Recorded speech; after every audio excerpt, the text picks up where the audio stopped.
Bab 21.2, Penawaran, 2. Diunggah oleh Baca Suara. Jangan lupa like dan subscribe, agar kami makin semangat upload lebih banyak. 2 hari kemudian, Gerhard Leonhard tiba dari Gidol yang jauh.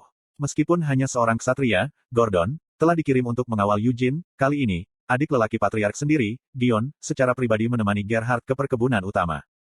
Fakta ini menyebabkan Gerhard merasakan tekanan yang luar biasa. Satu-satunya saat dia ke perkebunan utama adalah untuk upacara kelanjutan garis darah 20 tahun yang lalu dan upacara suksesi patriark. Setelah itu, tidak ada kunjungan lagi ke ibu kota, apalagi ke perkebunan utama.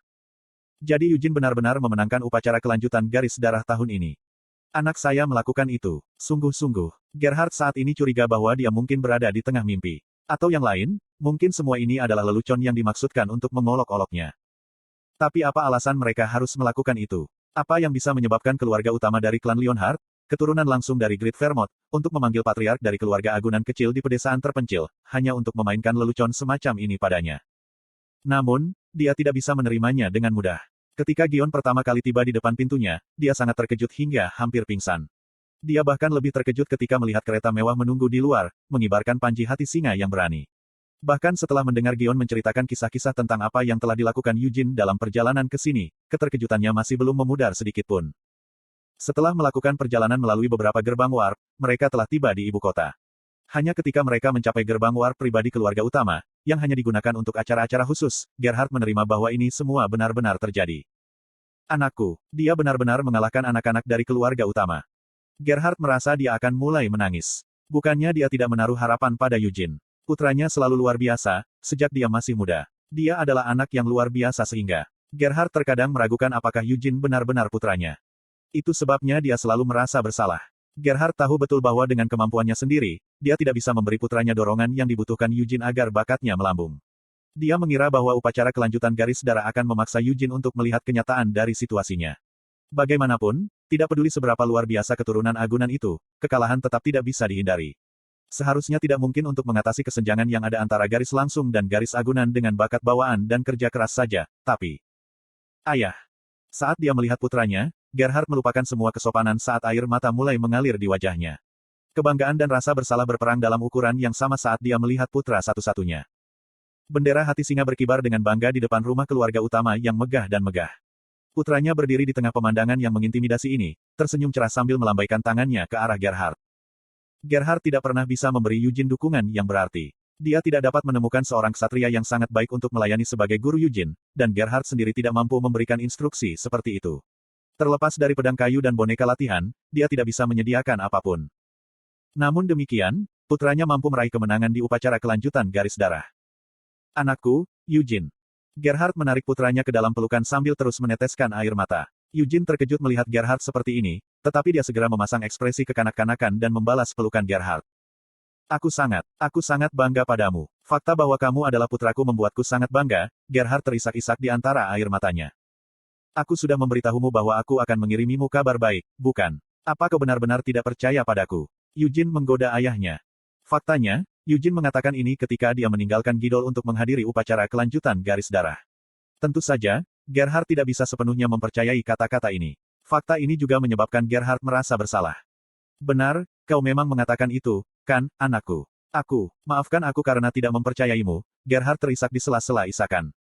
Hei sekarang, ada apa dengan permintaan maaf lagi? Jika aku berada di tempatmu, aku juga tidak akan mempercayainya. Saat Eugene memberikan jawaban yang menenangkan ini, dia mencubit perut Gerhard.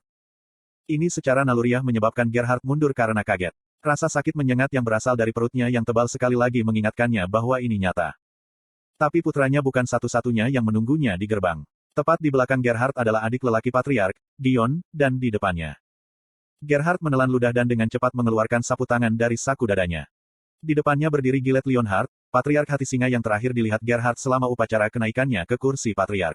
Gerhard masih bisa dengan jelas mengenali penampilan Gillet dari acara itu. Dia dengan cepat menyeka sapu tangan ke wajahnya, yang basah oleh air mata dan ingus, lalu menundukkan kepalanya ke Gillet. Maaf untuk salam yang terlambat. Nama saya Gerhard Leonhard, dan saya berasal dari Gidol. Saya Gillet Leonhard. Maafkan kekasaran saya mengundang Anda dengan tergesa-gesa. Petik 2. Gillet berjalan langsung ke Gerhard dan menawarinya jabat tangan. Terkejut, Gerhard menggosok tangannya di sisi celananya sebelum menjabat tangan yang ditawarkan. Kekasaran apa? Saya tidak menganggapnya seperti itu sama sekali. Bahkan, Saya sangat berterima kasih karena Anda telah mengundang saya seperti ini, kata Gerhardt. Saya tidak ingin mengambil terlalu banyak waktu Anda dengan putra Anda, tetapi jika Anda tidak keberatan, maukah Anda masuk ke dalam dengan saya untuk percakapan singkat? Gillett tidak ingin berlama-lama menyapa Gerhardt di tempat terbuka ini. Sebagai anggota garis agunan, Gerhardt mau tidak mau harus menundukkan kepalanya di hadapan Patriark Garis langsung, dan Gillett tidak ingin Eugene melihat ayahnya seperti ini. Tentu saja, tidak masalah bagi saya, Gerhardt langsung setuju. Eugene dengan mempertimbangkan mundur, membiarkan kedua pria itu lewat. Sambil melontarkan pandangan ingin tahu ke Eugene, Gerhardt mengikuti Gillett ke rumah keluarga utama. Rasanya putranya memiliki banyak cerita untuk diceritakan kepadanya, dan ada banyak hal yang ingin Gerhardt tanyakan pada Eugene, tetapi Gerhardt tetap diam ketika dia meninggalkan Eugene untuk saat ini. Dia ingin tahu tentang niat di balik tawaran ini untuk berbicara dengan Patriark. Ketika dia memikirkannya secara normal, fakta bahwa putranya telah melampaui anak-anak keluarga utama untuk memenangkan upacara kelanjutan garis darah adalah penghinaan besar bagi keluarga utama. Apakah mereka mencoba menekannya karena ini? Tetapi jika itu yang mereka coba lakukan, rasanya Gion terlalu ceria untuk dikirim sebagai utusan mereka untuk melakukannya, dan rasanya tidak ada yang tidak pada tempatnya dengan Eugene. Patriark Gillett juga tampak terlalu sopan untuk memiliki niat mempermalukannya seperti ini.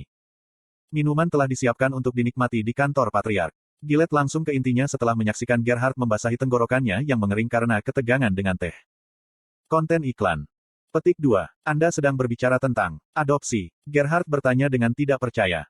Itu benar, Gillett menegaskan. Dia tidak sembarangan melemparkan tawaran itu ke Gerhardt. Sebaliknya, Gillett telah menjelaskan secara rinci mengapa dia membuat tawaran ini. Bakat Eugene begitu cemerlang sehingga dia tidak bisa dibiarkan sendiri. Namun, agar potensinya berkembang pesat, dukungan dari keluarga utama sangat diperlukan.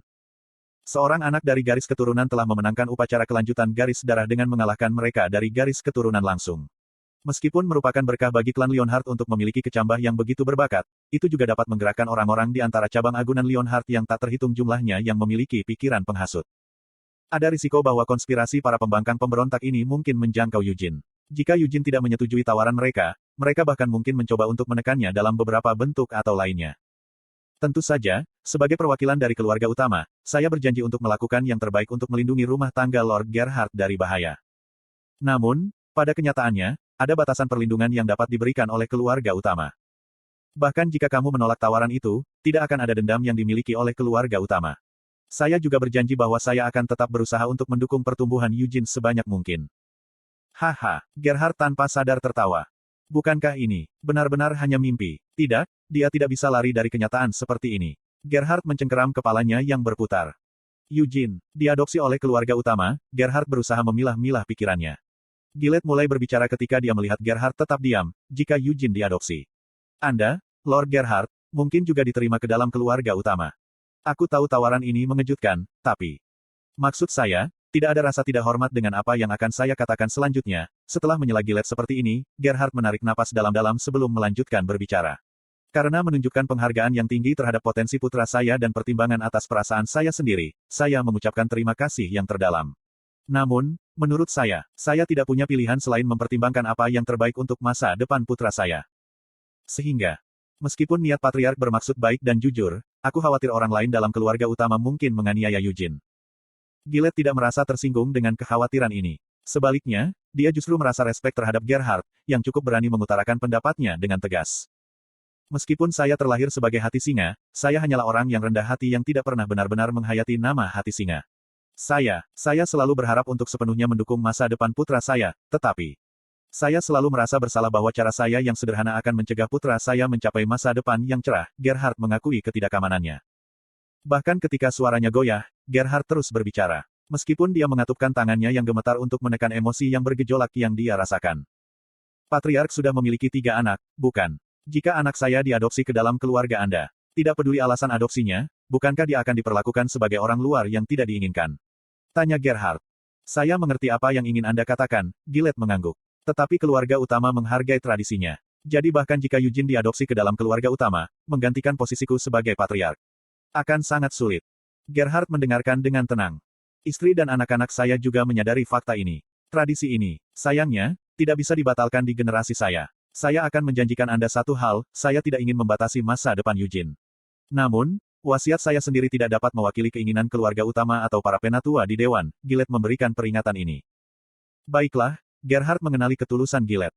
Selama bocah itu, Eugene, tidak menjadi terlalu ambisius. Dia akan dapat dengan bebas menunjukkan bakatnya dengan bantuan keluarga utama. Menjadi patriark akan sulit baginya. Namun, untuk sesaat, Gillett tetap diam sebelum menundukkan kepalanya dalam-dalam dan melanjutkan, Tuan Gerhardt, saya harap Anda tidak tersinggung dengan kata-kata berikut ini.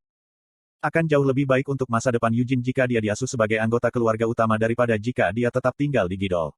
Selama dia tidak memiliki ambisi untuk menjadi patriark, Eugene akan dapat membangun persahabatan dengan anak-anakku, karena mereka semua akan menjadi saudara setelah dia diadopsi ke dalam keluarga utama. Hubungan mereka akan membuka lebih banyak peluang dan kemungkinan bagi Eugene di masa depan.